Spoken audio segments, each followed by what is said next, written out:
Okay, hello. This is a few comments on the little medical discussion thread that you had under medieval monasteries. And it's taken a little bit longer to get to you because we had some issues. I had taken it into school and they couldn't put it in my computer there, so I had to do it at home and blah, blah, blah. So, anyway, I wanted to start by saying that that was a very good discussion that you had. I was so impressed, and I actually learned a lot more than I'm sure you did because most of you have some kind of medical background that you brought to that thread to help inform the discussion. So, that was very interesting.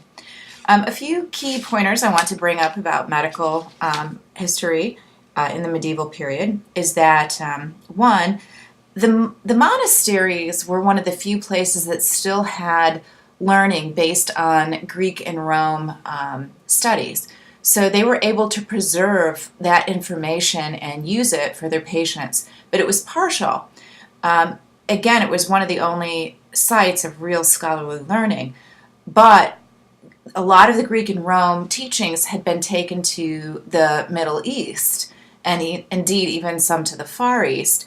And some of that knowledge was brought back in the later part of the medieval period from the East along the Silk Road, that is, the trade routes from the East. Some of it was brought back in the Moorish invasions along with the East's own teachings. So we do have that sort of weird movement of learning that left us, came back to us, changed, updated. It's kind of fascinating to study those patterns. The aristocracy, manor houses, the courts, all of those places had their own physicians and surgeons. Some of them were quite good because they could have the money to attract and the power to attract good men of learning. Some were not very good. They were quacks, and if they were successful, they had a lot of political influence.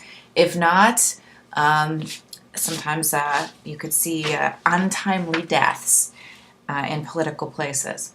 But let's not forget that the nuns at the abbeys also had their own learning and their own study, and some of them became quite famous and powerful all on their own. Their abbeys became quite strong all on their own, but they had learning as well and helped both men and women.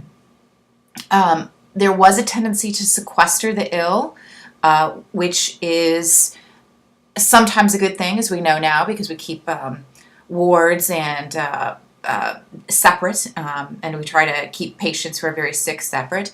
But a problem is sometimes when you sequester the ill, you're throwing a lot of diseases together in one place. So that is also partly the transmission issues in the plague years, is that people who are coming down to the plague would be thrown in with people who might have a sore throat. So you'd end up with transmission issues there. And the only way that they could deal with the plague in some cases was just to nail shut houses that had plague victims. And we'll get into that in the last module. We'll do some readings on the plague. Madness also goes through many changes during this period. In the Greek and Roman periods, if you were mad, you were often thought to be kissed by the gods or touched by the gods, which gave you certain prophetic power. In the Middle Ages, that touch changes from the gods to Satan, so you would be touched by the devil, and the effort would be to get those to exorcise the patient, if you will. Not as in riding bicycles, but the exorcist exercising. So there would be that effort, which toward the end of it and into the modern world becomes a way in which the insane are set aside, like zoo specimens, and you could pay your penny. Now, this is in the modern period, not the medieval, even at the beginning of this last century, 1900s, where people could pay a penny and go to Bedlam and look at all the mad cases and have a picnic there on the grounds. So, I mean, it's quite an evolution from being touched by the gods to being zoo exhibits. So our treatment of the mentally ill has been quite changeable, mutable.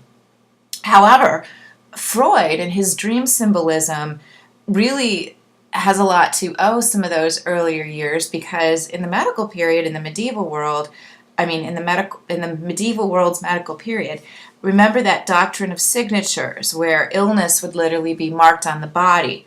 So if that was the case, then sometimes they could be accurate, and most often they would not be. So they would look for very, very little ways that a disease would show itself on the body. Freud actually looks at the unconscious and looks at dreams to find ways that connect the body with real lived experience. So in essence, there's kind of a connection there, although one's dealing with psychology and one with the medical world. But that doctrine of signatures is very important, that illness be written on the body, which we actually know now in some ways it is, but not in the way it was intended with the doctrine. Infant mortality rate is very high, partially because of such poor nutrition. Some of the things that we take for granted, for example, having a daily dose of vitamin C that can help with nutrition issues in the winter, or issues getting your vitamin K because you're not getting enough sunshine in the winter, that kind of thing. They wouldn't have the imports, so very northerly parts of the world might be very nutritionally deprived in some areas, for example. So nutrition plays a very big part in that infant mortality rate. Nutrition of the mother, not so much even the children yet. But we do see in the medieval period the advent of nurses and midwives in greater numbers as females. And of course, we see two modern things come out of this as well. That is the idea of the barber shop. The word barber, of course, you would go to the barber shop to get your hair cut, but you'd also go to the barber shop to have surgeries done. So a barber could literally cut you open and deal with things. I mean, there were surgeons who did more advanced surgery, but a barber was also a kind of medical practitioner in this period. And so that term becomes conflated, and we still have that holdover in talking about a barber shop as being a place to go cut your hair, when it was really a little bit more serious than that. And of course, we see that many things, like, as many of you discussed in the discussion thread, about the use of alternative medicines today, hearkening back to some of the teachings and learnings of the medieval period, such as leeches, for example.